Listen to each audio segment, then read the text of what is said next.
Hey guys, it's Mark.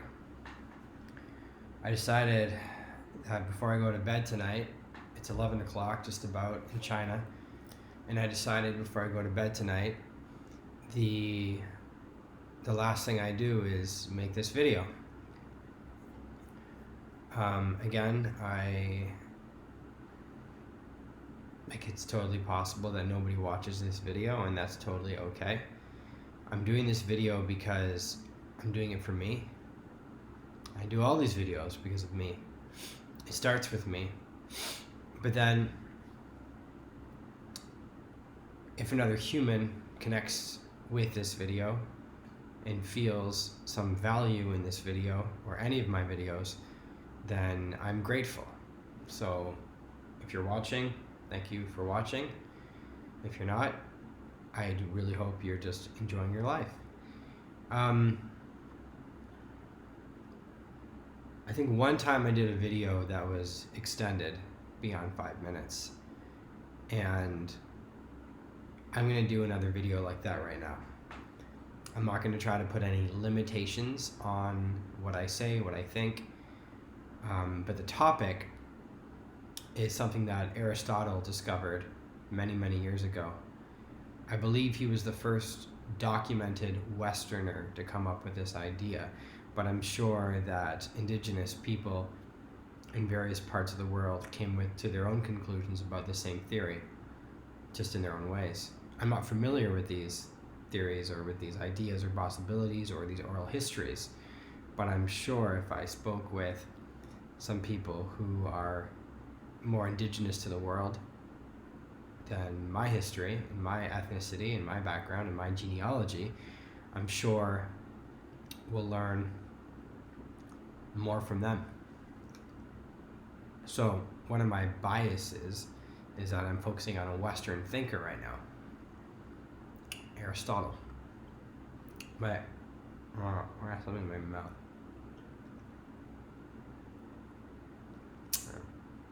Still there. Anyway, there it is. Okay. So the universe is both expanding and shrinking at the same time. What does that mean to you? Maybe it has no meaning to you at all. Another way I could say that is, if you're a parent and you have a child or children, your children are both growing and shrinking at the same time. If you think of across your entire lifetime, your child's entire lifetime, they're going to grow physically from the time they're born, but then there's going to come a point where their growth peaks. Maybe if it's a guy, it's in his, his 20s or so. Maybe if it's a girl, it's a little later than that. I don't remember the facts on that, but the point is that there's going to be a point where it peaks, and then eventually we start to shrink physically. Our muscles get smaller. We tend to get shorter a little bit because we lose our posture and stuff. Basketballs, you inflate them with air, and over time that air escapes. If a basketball sits outside in the cold and the rain and the seasons, it may still retain a degree of air, but it will lose some air at the same time. Everything is growing and shrinking at the same time. I could come up with a million examples. My energy levels today were quite high. They grew to a peak. And then when I finally came home and completed everything I had to do, I started to kind of slow down. My energy started to shrink. I'm at a very interesting point in my life where I feel that I've been working so hard to build a life for myself in many ways. And I'm at the stage now where it seems like my life is starting to grow exponentially. And what I mean by that is as a person, emotionally, I've gone through a lot of emotional growth since I've moved to China, especially since I moved to China. Obviously, when I was in Canada as well. And I feel like I'm just continuing to go in an upward direction. At the same time, there have been forces in my life in the last 3 months that have been pulling me down emotionally, psychologically. And you could argue physically as well, because I hadn't gone to the gym for probably about 2 months now. When you go to the gym, your muscles expand from working out, ultimately. First they tear and then they expand, shrink, expand. But when you don't go to the gym, your muscles start to lose that size and that intensity that they once had over time. So anyway, overall, I feel that my life is expanding, though. There are areas that it's shrinking, and one of the areas that it's shrinking in is my circle of friends. I have more friends than I can count in Canada. That being said, I have 2 very close friends, and I have other closer friends. But those relationships shrink and expand. And in China, there are 3 people, I think I would say, that I feel close with. Like really close with, like I could say just about anything with. And over time, those relationships will shrink and expand. But I guess like what I also want to say about this is that my life is at a turning point. Like I feel like when I was born, here, I'm trying to make a little graph for you. When I was born, growing, and I had this kind of steady growth. And then when I think when I did my master's, it was like a drop. And then by the time I was done my master's, it was like up again. And then after I was done my master's, I started dropping again, going into industry, working in tech startups and stuff, struggling financially, amongst other things, having a huge student debt. But then I started to level off again, and I started to get more involved in my work, become more of a specialist in what I was doing. And then I moved to China, and my world kind of crashed. And then slowly I got more stability and growth. And then I crashed again, came back to Canada for a little while. And then slowly after I got my center again, I started to grow again.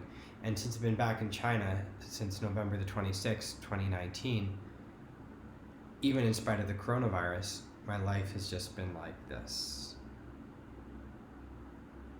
And now my life is like on a 45-degree angle, plotted out on a graph.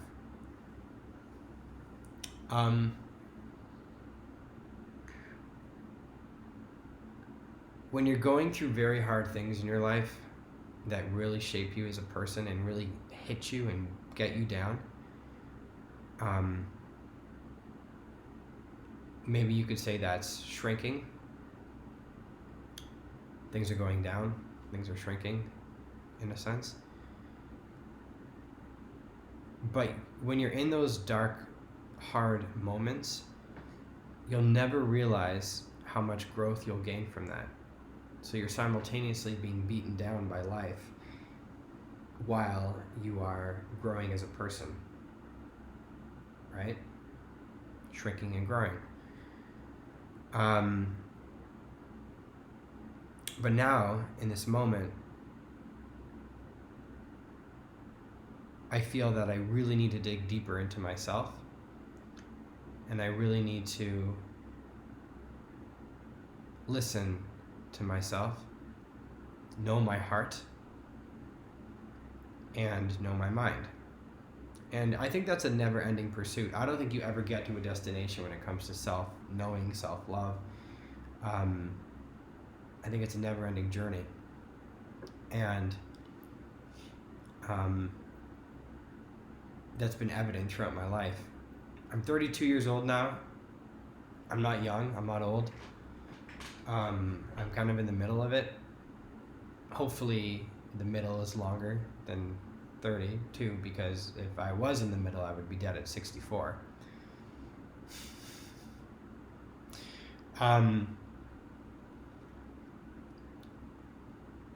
But yeah, I feel like in a lot of ways this is the beginning of the middle of my life. And I said this to my friend recently. I said to them, I don't know who I am right now. Like, if I was to look back at myself a month ago and compare it to who I am right now, I wouldn't believe that what has happened would happen to me.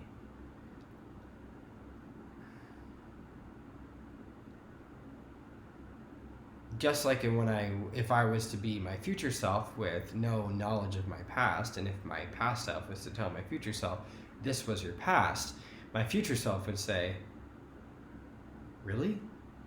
All that? You went through all that? Holy shit.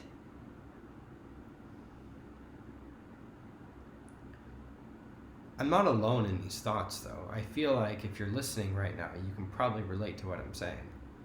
We've been through, all of us have been through things that have beaten us down and brought us up.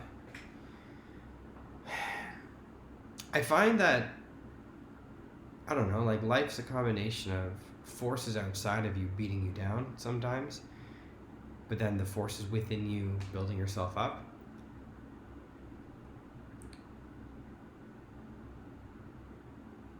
But I think that's it. Like, people outside of you and things outside of you can influence your growth completely.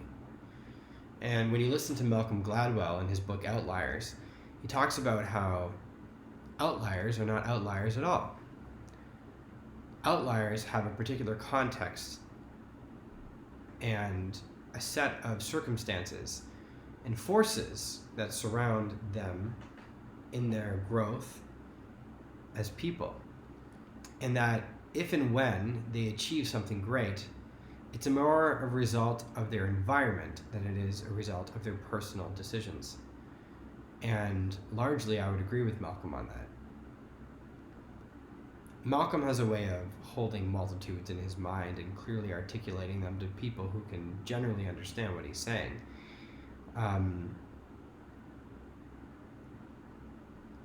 Though I do also agree with the very Western and a very American mindset that the individual can surpass just about anything and achieve just about anything through the power of the mind.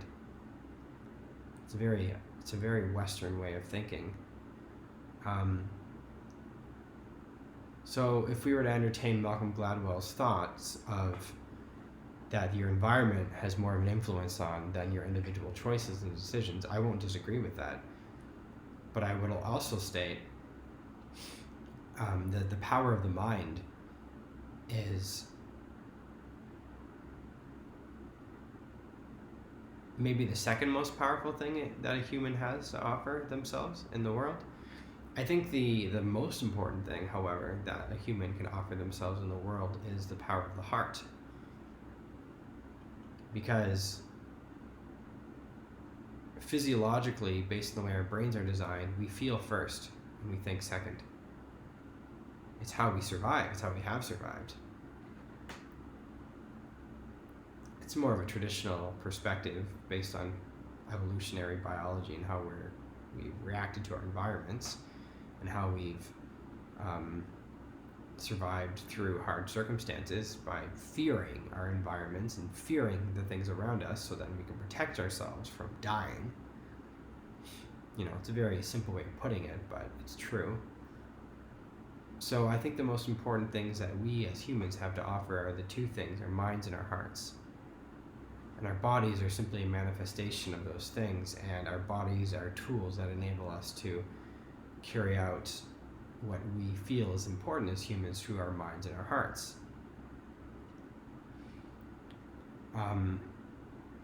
And if there's something I've learned in the last 3 months, probably the last 10 months to be honest, through a particular experience that I've had, is denying your heart is probably the hardest thing to do.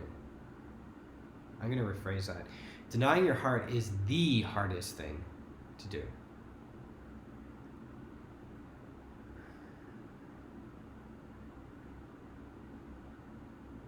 It will change your entire world if you deny your heart. And if you try to drive your life through your mind, you'll always come up short, empty.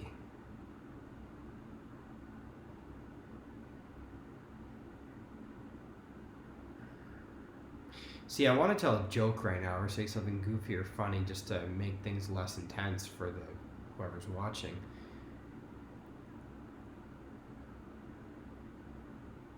So I'll say something random about myself. So I was born with a mole on my right arm.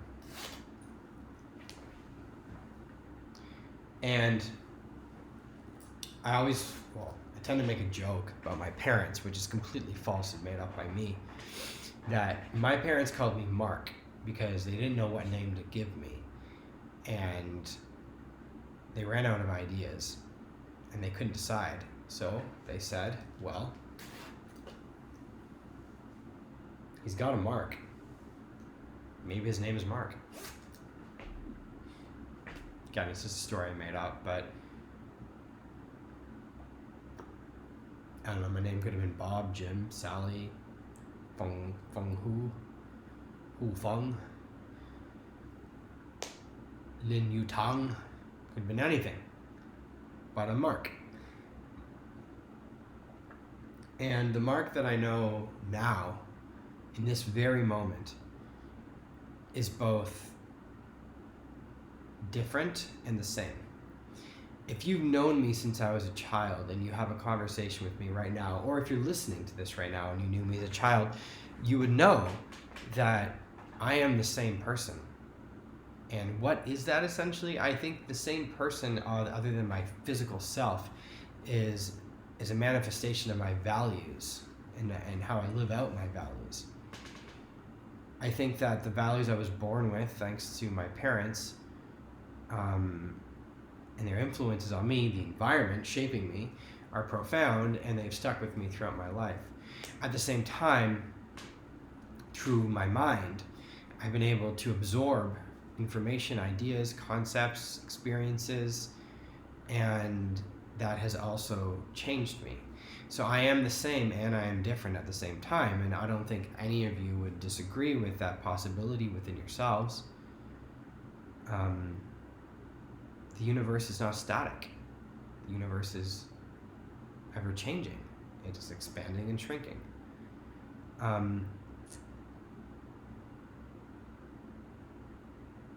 Financially speaking, it seemed in my mind, and it seemed based on my experiences, that my upbringing when it came to finances was generally shrinking.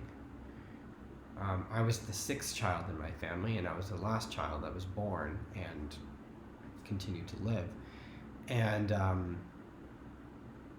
we didn't have a lot of financial resources, or resources in general.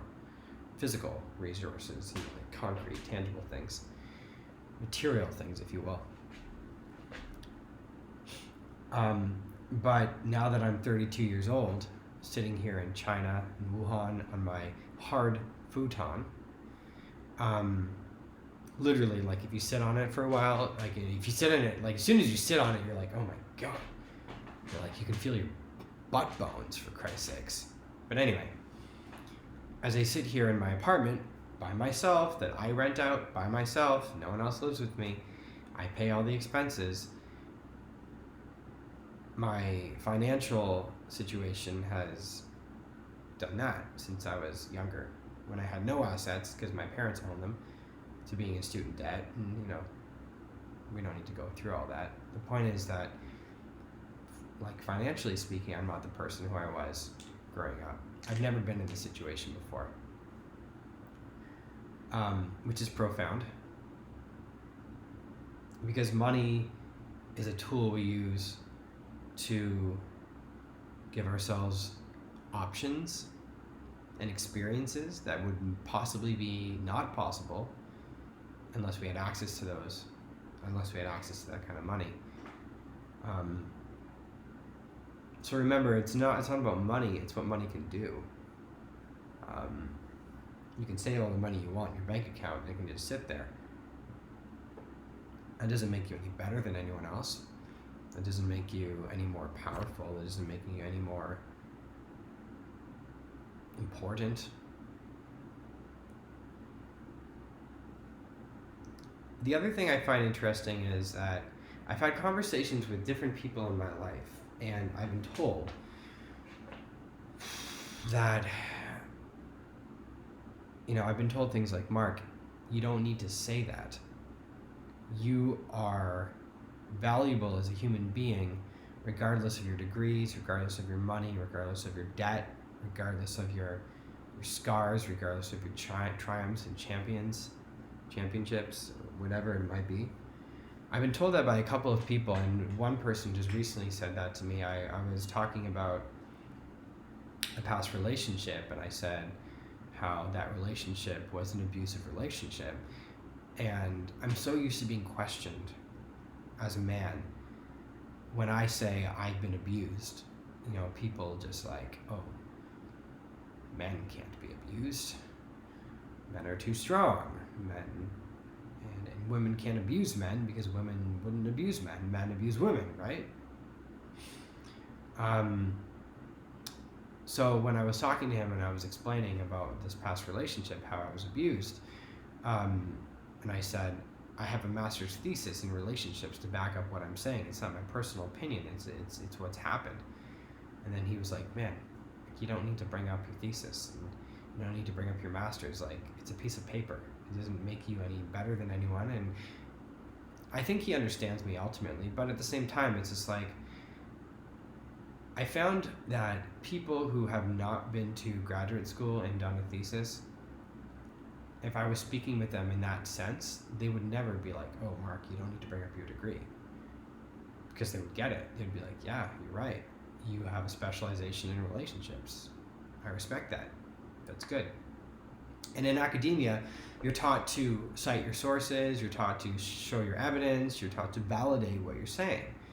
Because something that you learn in statistics is that in order for a good study to happen, or in order for a good phenomenon to be explored, the best results are valid and reliable. Valid is basically, it is what it says it is, and reliable is something over time.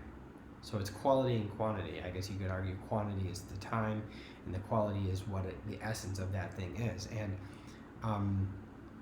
academics get that. When I speak to an academic openly, they never say, stop trying to bring up your degree, or stop trying to bring up all these research and evidences and stuff. So a non-academic would be like, oh, well, you don't need to bring up all these references and things, because it sounds like you're name dropping, and it sounds like you're insecure, and you just have to provide all this evidence. But what I think they're saying in their own way is that you don't need to say these things. You don't need to say these names. You don't need to bring up these experiences, because you are who you are, and you're beautiful who you are, and all that stuff doesn't matter. What matters is just how you think, and who you are, and how you feel. Anyway, expanding and shrinking my knowledge. When I went through my master's, it expanded in the domains of relationships and applied psychology. But at the same time, I felt my knowledge was shrinking, because the more I learned about the world, the less I knew about the world.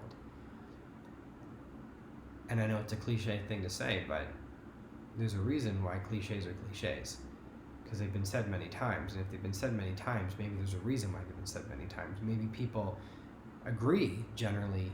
Maybe cliches indicate some kind of consensus that this thing seems to be evident over time. It's valid and reliable, therefore it's a cliche. But it's not novel, right?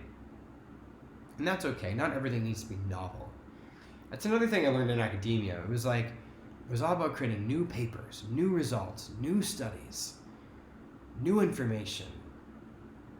Like the whole idea behind a thesis compared to an undergrad is that you're trying to contribute knowledge to the world.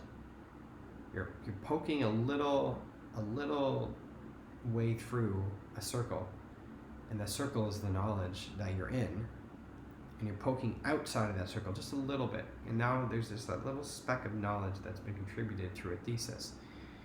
So when you are pushing through that semi-permeable membrane of knowledge and you poke your head out a little bit, you went from a world of what you knew to a world that's ever expansive with no boundaries or limitations. And you just looked out into that world like you look out in the sky at the stars, and you're just like,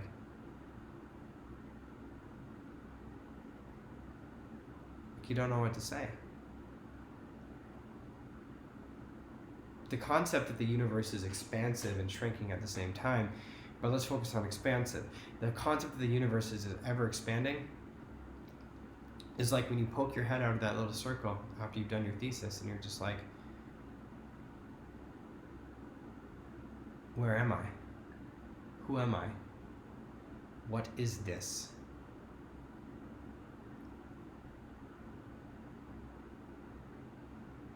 And I think we all go through that. I don't think you need to have a thesis to go through this. I think like when you have a new experience, you experience that. Any new experience, it's like you're poking your head outside of your own self, your own experiences, and what you think you know, and you're just like,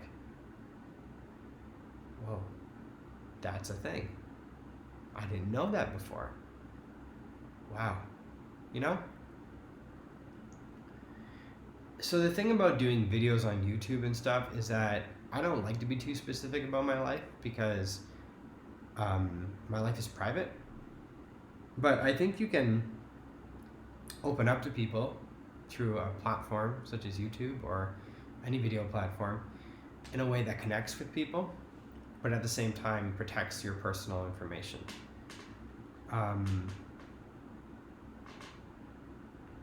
The idea that you express yourself on social media and on the World Wide Web means that you're making yourself more vulnerable, I think to a degree is right, and I think to a degree is missing some of the point, because we live in an interconnected world more now than we ever have before, and people need to feel more connected now than ever before, because people are missing the human connection more than anything.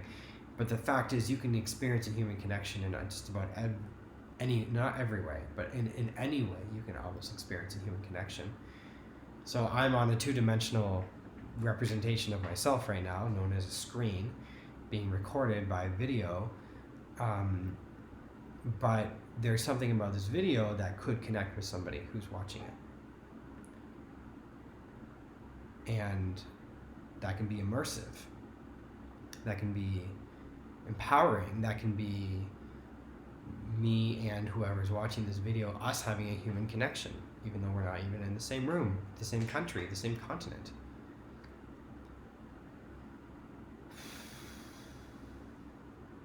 I'm breathing a lot right now because I've been going through a lot. And I'm finally giving myself a night to just let myself be free. So I'm going to post this video. If it amounts to nothing to somebody, well then they can argue that they wasted 29 minutes of their time listening to me. Well, they chose to do it. But if somebody picks up on anything I've said, and if there's one thing that they take,